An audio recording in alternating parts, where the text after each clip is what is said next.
네, 반갑습니다. 이번 시간에는 저번 시간에 이어서 단면 2차 모멘트 I 값에 대해서 한번 배워보도록 하겠습니다. 저번 시간에 마지막에 말했던 말이 무슨 말이었냐면은 이제 이 단면 1차 모멘트를 통해서 우리가 X축에서 떨어진 단면 1차 모멘트와 Y축에서 떨어져 있는 단면 1차 모멘트, 즉 그 두 가지 도심축이 크로스되는 그 지점을 이제 우리가 센트로이드라고 했는데, 그 센트로이드를 구했던 이유가 바로 오늘 이제 배우게 될 단면 2차 모멘트 그 I 값을 구하기 전에 꼭 해야 하는 그런 프로세스였기 때문에 단면 1차 모멘트를 배웠었다고 제가 말씀을 드렸었죠. 그래서 오늘은 이제 드디어 제가 말했던 단면 2차 모멘트에 대해서 한번 다뤄볼까 합니다. 단면 2차 모멘트가 왜 필요하냐면, 제가 저번에 맨 처음에 재료역학 맨 처음 시작할 때 모멘트라는 것은 2 곱하기 i로서 표현이 된다고 제가 말씀을 드렸었죠. 그래서 이 2라는 것은 재료 자체에서 가지고 있는 그 강성의 크기를 나타내고, 이 i라는 것은 단면적에 의해서 발생하는, 단면 내 어떤 크기나 방향에 의해서 발생하는 그런 강성의 크기이기 때문에 이 재료적 강성과 단면적이 가지고 있는 이 moment of inertia를 두 가지를 곱함으로써 외력, 그 어떤 외력 P라는 외력이 가지고 오는 그 모멘트를 이겨낼 수 있는 부재물인가 없는 부재물인가 갖다가 우리가 이제 분석하고 설계를 하고 해석도 이렇게 할 수 있다고 제가 표현을 드렸었습니다. 저번에 이제 계속 센트로이드 포인트를 찾으면서, 왜 저희가 센트로이드 포인트를 찾았어야만 했는지에 대해서 뭐 간단하게 이제 짚고 좀 넘어가고 싶은데, 저희가 이제 심플 빔을 다시 한번 그려볼게요. 이게 뭐 그렇게 중요한 건 아니기 때문에 이제는 조금 그림에 그렇게 신경을 쓰지 않고 빨리빨리 좀 진행을 해보도록 하겠습니다. 자, 이렇게 했을 때 우리가 P라는 외력이 딱 떨어지게 된다면은, 지금 뭐 단면이 좀 작은데 제가 이 단면을 좀 크게 그려볼게요. 자, 이런 어떤 단면을 옆에서 봤을 때 이렇게 생겼다고 하면은, 가운데 지점이 이제 그 중립축, 즉 이 도심의 위치가 있는 그 곳이 바로 이 부재물의 딱 가운데 위치하겠죠. 지금은 직각 사각형일 테니까요, 그렇죠?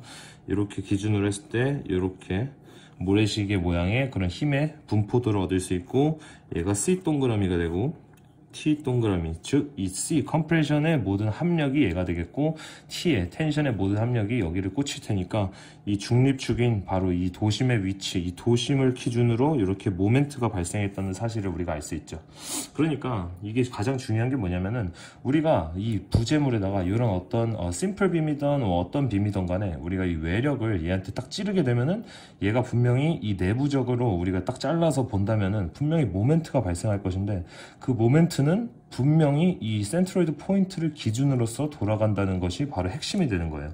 그렇기 때문에 이것을 갖다가 다시 한번 단면에다가 이렇게 표현을 해보면, 이 길이가 이제 맞아야겠죠, 얘랑. 자, 이렇게 단면을 한번 표현을 해본다면은, 우리가 이제 센트로이드 포인트가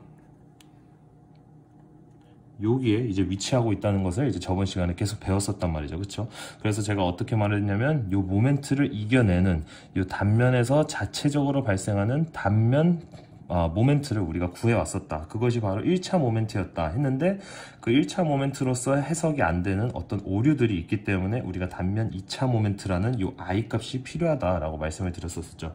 자, 그게 무슨 말이냐면은, 지금 요렇게 모멘트가 생겼다는 것은, 우리가 여기를 이제 X축이라고 Y축이라 했다면은, 얘는 이제 우리가 배웠다시피 모멘트 X 값이 되겠죠. 즉 이 X축을 기준으로 이렇게 모멘트가 생긴 거를 받아줄 수 있는 단면 1차 모멘트, 한번 이 위쪽을 이렇게 한번 표현을 해볼게요. 자, 이 위쪽이 가지고 있는 에어리아를 A라고 제가 한번 표현을 해보고, 이 밑에 쪽에 가지고 있는 그 X축을 기준으로, 왜냐면은 지금 모멘트를 이렇게 받고 있으니까 위에는 이렇게 들어가는 힘을, 이렇게 들어가는 모멘트를 받아줘야 될 거고, 밑에는 이렇게 튀어나오는 힘, 그쵸? 이 텐션을 받아줄 수 있는 그 단면 모멘트가 분명히 필요할 것이라는 것을 이제 우리가 알 수 있죠. 이렇게 했을 때 얘도 역시 위에와 밑에가 지금 여기가 B라는 디멘션과 H라는 디멘션을 가지고 있다면, 여기 역시 2분의 H가 되고 2분의 B 값이 되니까 딱 정가운데 있었잖아요.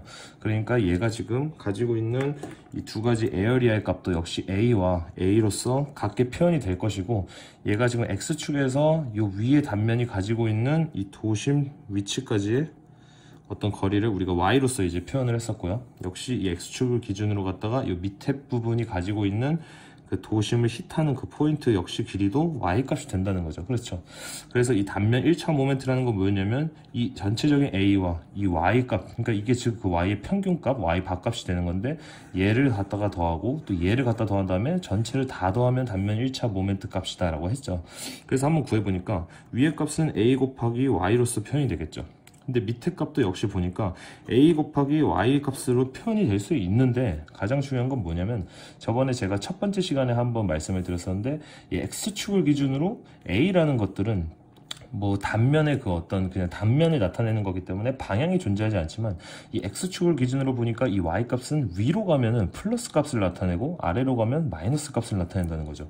그러니까 이 위에 있는 이 y는 플러스 y여서 상관이 없지만 이번에 이 다른 밑에 있는 y값은 요 플러스 y가 아니고 마이너스 y가 된다는 거죠. 그래서 우리가 두 개를 더해 보니까 0이 나온다는 사실을 알 수 있죠. 그래서 우리가 저번 시간에 이제 어떤 도심축을 우리가 이렇게 그려봤을 때 요 가운데 딱 이렇게 지나가게 그려본다면은 위에 쪽인 그 단면의 그 모멘트와 밑에 면의 그 단면의 모멘트, 즉 대칭이 되는 그 순간을 찾을 수가 있고 그것이 바로 이 도심이 위치하고 있는 그 축을 우리가 만들어낼 수 있다라고 제가 표현을 드린 겁니다. 자, 그렇기 때문에 이렇게 했을 때 단면 1차 모멘트가 빵이 됐었고 이렇게 했을 때도 역시 단면 1차 모멘트가 빵이 되는 순간이 나타나니까 이 두 가지 도심축이 만나는 바로 이 포인트가 우리가 센트로이드라는 사실을 우리가 이제 알 수 있었다는 거죠. 근데 우리가 지금 모멘트는 2 곱하기 i라고 해가지고 이 단면에 어떤 모멘트를 갖다 곱해줌으로써 이 모멘트를 이겨낼 수 있는 단면 자체 발력 모멘트를 우리가 파악을 했었어야 되는데 이렇게 해보니까 0이 나온단 말이죠. 그러니까 0이 나온다는 사실은 뭔가 오류가 있을 거라는 거죠. 그래서 단면 2차 모멘트라는 그런 개념들이 탄생한 겁니다. 자, 저번에 단면 1차 모멘트와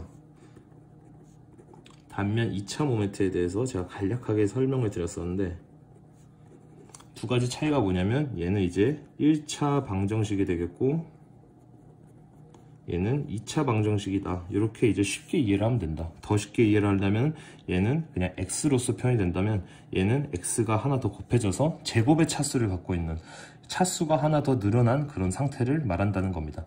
그러니까 즉 지금 ay와 ay 즉 이게 1차로서 a 곱하기 y로서 우리가 해석을 해보니까 빵이 나와서 이 i값 즉 이 어떤 단면에서 가지고 있는 자체 단면 그런 강성에 대해서 우리가 구해낼 수 없었다는 거죠.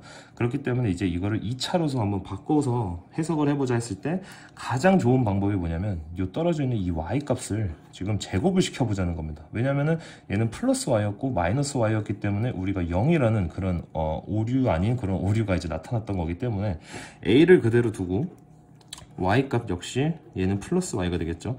이렇게 제곱을 해보고 더하기에다가 밑에 a 역시 그대로 a가 되겠죠. 근데 이번엔 얘가 마이너스 y였는데 얘도 제곱을 해보자는 거죠. 그러면 결국에는 얘도 a y 제곱이 되고 a y 제곱이니까 이 a y 제곱이라는 이런 어떤 값을 나타나게 되는데 요것을 갖다가 우리가 그러면 단면 2차 모멘트 i라는 그런 모먼트 오브 이너샤라는 값으로 정의를 내려보자 라는 것이 이제 단면 2차 모멘트에 대한 아주 기본적인 그런 이제 해설이 되겠습니다. 그래서 단면 2차 모멘트에 대해서 이제 또 저번에 했던 것처럼 수학적인 식을 통해서 인테그랄을 통해서 적분의 기호를 써서 한번 구해볼 건데요. 저희가 단면 1차 모멘트 할 때 어떻게 했었냐면은 x축과 y축을 이렇게 그려가지고 임의의 어떤 b와 h라는 디멘션을 가지고 있는 면적을 가지고 있는 그런 멤버의 단면을 여기다 그려놓은 상태에서 이렇게 뭐 잘라서 했었잖아요. 그래서 여기까지 떨어져 있는 x축을 기준으로 떨어져 있는 값을 y1 얘는 뭐 y2가 될 것이다. 이렇게 해서 이제 했었는데 잠깐만요. 네, 이렇게 해서 했었는데 실제로 아까도 말씀드렸다시피 보니까 P라는 외력이 떨어지면은 무조건 모멘트는 이 도심의 위치를 기준으로 발생한다는 사실을 알았었죠. 저번에 단면 1차 모멘트의 X축과 Y축을 이렇게 표현했던 이유는 우리가 지금 이 부재물의 정가운데인 그 센트로이드 포인트를 어디였는지 몰랐었기 때문에 찾기 위해서 수학적인 식에 대입을 하고자 이렇게 축을 그려놨었는데 우리는 사실 단면 1차 모멘트를 통해서 그리고 방금과 같은 그런 것들을 통해서 센트로이드 포인트가 여기일 것이다 라는 것을 알고 이 포인트를 기준으로 모멘트가 발생할 거다 라는 사실을 이제 우리는 알고 있다는 거죠. 그 말은 즉슨 무엇이냐면 우리가 더 이상 이 X축과 Y축을 신경을 쓸 필요가 없다라는 겁니다. 그러면 얘를 없앤 상태에서 좀 더 이제 확대를 좀 해서 그리면은 이렇게 B와 H라는 이런 디멘션을 가지고 있는 이런 직각 사각형 단면적에다가 축을 이제 이렇게 그려보자는 거죠. 그럼 여기가 X축이 되고 Y축이 되니까 역시 마찬가지로 IX 값과 IY 값이 존재한다는 사실은 이제 저번 시간에 배웠기 때문에 다 아실 겁니다. 자, 여기서 간단하게 죄송합니다. gx 어떻게 구했었죠? gx라는 것은 인테그랄에 x축에서 떨어져 있는 y 값에다가 이 미소 면적 da를 곱했던 거였는데, 우리가 ix라는 것은 이 y가 가져오는 위쪽 방향은 플러스고 아래쪽이 마이너스였기 때문에 0이 될 수 있는 그런 순간이 오니까 얘를 그냥 제곱하자라고 이제 표현을 제가 한다고 했었죠. 그렇기 때문에 얘에 대해서 이제 요 식을 가지고 이 단면적에 대해서 한번 식을 이제 표현을 해보자는 겁니다. 자, 다시 한번 써보면 ix는 인테그랄의 y제곱의 da로서 표현이 되는데, 우리가 단면 1차 모멘트에서 면적에 대한 적분을 할 때 어떻게 했냐면 항상 d를 이렇게 만들었었죠. 그래서 d를 만들어서 여기 미소의 폭 dy 값, 왜냐면 y로서 이렇게 수직적으로 계속 움직이면서 전체적인 면적을 다 이제 채워가는 식으로 우리가 적분을 할 거니까 그렇죠. 밑에 뼈는 움직이더라도 계속 일정하게 직각사각형이기 때문에 b로서 일정하게 될 겁니다. 자, 그렇다는 것은 얘를 다시 써보면 이제 얘가 그러니까 da가 되는 거죠. 이 da라는 것은 이 d의 면적이 되니까 y제곱에 da라는 것은 b 곱하기 dy로서 나타낼 수 있죠. 자, y를 갖다가 우리가 적분을 하겠다 하고 매개 변수를 줬으니까 y가 이제 중요한데, x축을 기준으로 뭐라 했냐면 윗방향은 다 플러스 값인데 밑에는 마이너스 값이랬죠. 자, 근데 이 전체 길이가 h니까 여기가 원점이라고 하면 이 원점에서부터 여기까지 떨어져 있는 요 지점의 y값은 2분의 h가 될 것이고, x지점, 그러니까 이 원점을 기준으로 요 밑에까지 떨어져 있는 이 단면적의 연단이 만나고 있는 이 y축의 가장 맨 끝에 있는 지점의 값은 역시 마이너스 2분의 h 값이 된다는 거죠. 그렇기 때문에 이번에 범위를 마이너스 2분의 h, 여기부터 2분의 h까지 이렇게 한번 줘보자 라는 겁니다. 그럼 b 역시 컨스탄트니까 앞으로 나올 것이고, 인테그랄 y제곱 dy의 2분의 h 마이너스 2분의 h가 되겠죠.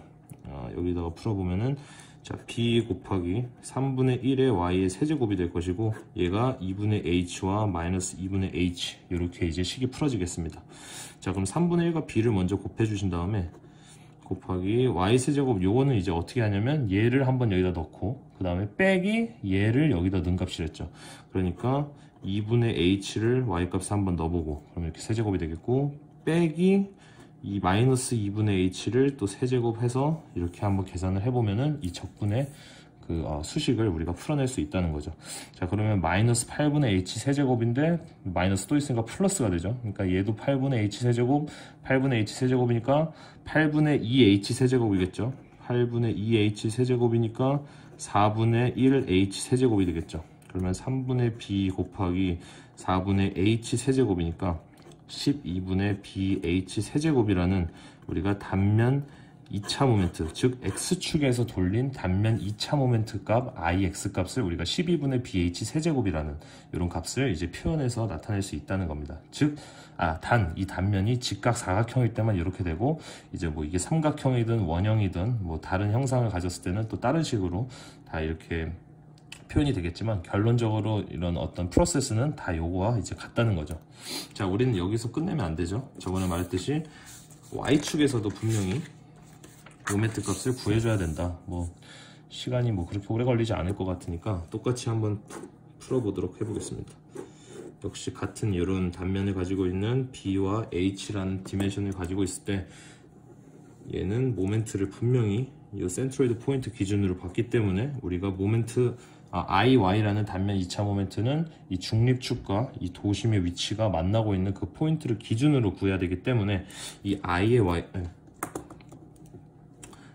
Y 값을 우리가 표현해 본다 했을 때 전체적인 인테그랄에 이번에는 Y에서 떨어진 값이니까 X 값이 되겠는데, 거기를 제곱을 시킴으로써 단면 1차 모멘트가 가져오는 그런 어떤 오류들을 우리가 한번 해결해 보자 라는 거였죠. 자, 이번에는 X축의 기준으로 우리가 이렇게 면적을 적분한다는 거니까 이번에는 아까와 다르게 요렇게 끊어 봐야겠죠. 요렇게 띠를 형성을 시켜야겠네요. 그렇죠. 그러면 얘가 dx가 되겠고 요 높이는 이제 h로서 일정할 것이죠. 자, 그렇다는 것은 전체 인테그랄에 x의 제곱인데 x의 제곱은 이제 그대로 가고 da라는 것은 h 곱하기 dx로서 이 직각사각형 D의 넓이를 우리가 구할 수 있겠네요. h의 dx인데 어디부터 어디까지냐면 역시 이 y축을 기준으로 갖다가 왼쪽은 마이너스 값, 오른쪽은 플러스 값이었으니까 여기 맨 끝에가 마이너스 2분의 b 값이 될 것이고 요 맨 끝이 플러스 2분의 b 값이 된다는 사실을 이제 우리가 알 수 있죠. 그래서 마이너스 2분의 b부터 플러스 2분의 b까지를 우리가 적분을 해본다 라고 한다는 거죠. h 역시 컨스턴트니까 앞으로 이렇게 보내고 이 x제곱을 적분하면 3분의 1의 x의 세제곱이 되고 2분의 b 마이너스 2분의 b 이렇게 된다는 거죠. 아까와 식이 되게 비슷하죠. 그럼 3분의 h 먼저 계산해 준 상태에서 2분의 b를 세제곱한 값에다가 빼기 마이너스 2분의 b를 세제곱한 값을 빼주면 된다. 그러면은 역시 8분의 b의 세제곱인데 마이너스 8분의 b 세제곱인데 마이너스가 있으니까 플러스, 그럼 결국에는 4분의 b 세제곱이고 3분의 h 곱하기 4분의 b 세제곱이 돼서 12분의 b 세제곱 h라는 값을 우리가 y축에서 돌린 단면 2차 모멘트 값으로 표현할 수 있다는 거죠. 자, 아까 ix 값은 뭐였냐면은 12분의 bh 세제곱이었어요. 그러면은 지금 y축에 의해서 모멘트가 발생할 때와 x축에 의해서 모멘트가 발생할 때 이 b값과 h값이 지금 어떤 것은 세제곱이 되고 어떤 것은 그냥 1차로 이렇게 남는데 요것을 그러면 우리가 도대체 어떻게 파악할 것인가, 요게 이제 또 중요하거든요. 그래서 제가 또 말씀을 드려주고 싶은 게 있는데 아까와 같은 상황에서 우리가 이런 심플 빔에다가 P라는 외력을 이렇게 때린다고 했을 때 어떻게 됐었냐면은 요 단면적에서 중립축을 기준으로 위쪽은 텐션을 받았고 밑에는 이런 위쪽은 컴프레션의 힘을 받고 밑에는 텐션의 힘을 받았기 때문에 모멘트가 이런 식으로 이제 발생했다는 사실을 알 수 있었죠. 요거를 다시 한번 여기다가 단면으로 좀 크게 그려보니까 P라는 외력을 이렇게 받았을 때, 그렇죠?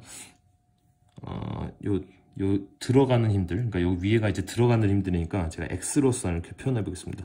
X로서 이렇게 들어가는 컴프레션 힘들이 발생했을 것이고, 요 밑에는 이렇게 튀어나오는 텐션의 힘들이 이렇게 발생한다는 거죠. 단 이 중립축, 즉 이 도심의 포인트를 기준으로 이렇게 모멘트가 발생한다는 걸 알 수 있죠. 이렇게 들어가고 이렇게 나오니까요, 그렇죠? 그럼 요랬을 때 과연 우리가 어떤 것을 써야 하느냐 봤더니 이렇게 된다면 모멘트가 이렇게 발생했다는 거니까 이렇게 발생하게 만들기 위해서는 엄지를 이렇게 찍어서, 즉 이 x축을 기준으로 엄지를 찍어서 모멘트 x를 얘가 발생시킨 거였었잖아요. 그렇기 때문에 이 모멘트 x를 이겨내기 위해서는 우리가 이 12분의 bh 세제곱이라는 모멘트 x값, 그러니까 단면 2차 모멘트 x값을 갖다가 이 p로 인해서 발생하는 모멘트 x를 버텨낼 수 있는가를 우리가 이제 파악하는 것이 바로 이런 것이고요. 자, 저번에 말했듯이 풍화중은 이제 옆에서 때린다고 했죠. 옆에서 때리는 힘, 뭐 풍화중 말고도 지진력도 있겠지만 어쨌든 여러 가지로 다른 어떤 수평적인 힘을 얘가 만약에 이 부재가 단면이 받았다고 했으면은 역시 마찬가지로 얘는 이렇게 때리면은 때렸을 때 위에는 컴프레션이 생기고 밑에는 텐션이 생겼으니까 때리면은 위에가 들어가는 컴프레션이 생기고 밑에는 튀어나오는 그런 이제 상황이 생기겠죠. 단 요 중립축을 기준으로 발생을 했으니까 이런 상태의 모멘트를 만들어내기 위해서는 이렇게 찍고 이렇게 돌리면 되겠죠. 그럼 얘가 이렇게 들어가고 나오게 되니까요.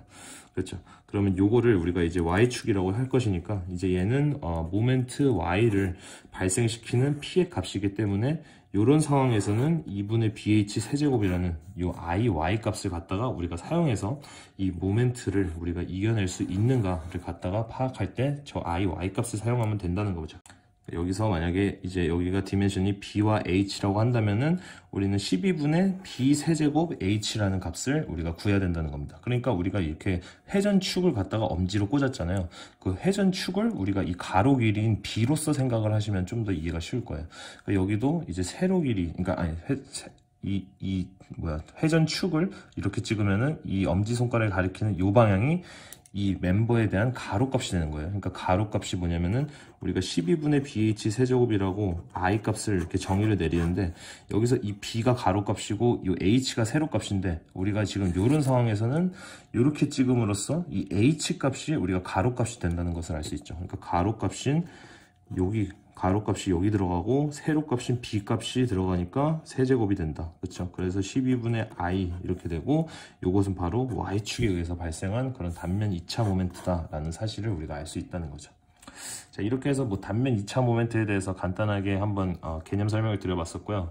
다음 시간에는 이제 단면 2차 모멘트 평행축 정리라는 것이 또 있는데, 그것이 또 왜 필요하고, 그리고 또 어떻게 구할 수 있는지를 갖다가 한번 설명을 드리고, 그 다음에 이제 연습 문제, 이제 드디어 책에서 나온 연습 문제들을 하나하나 풀어가면서 실제로 문제에 어떻게 적용이 될 수 있는지를 한번 다뤄보도록 하겠습니다. 감사합니다.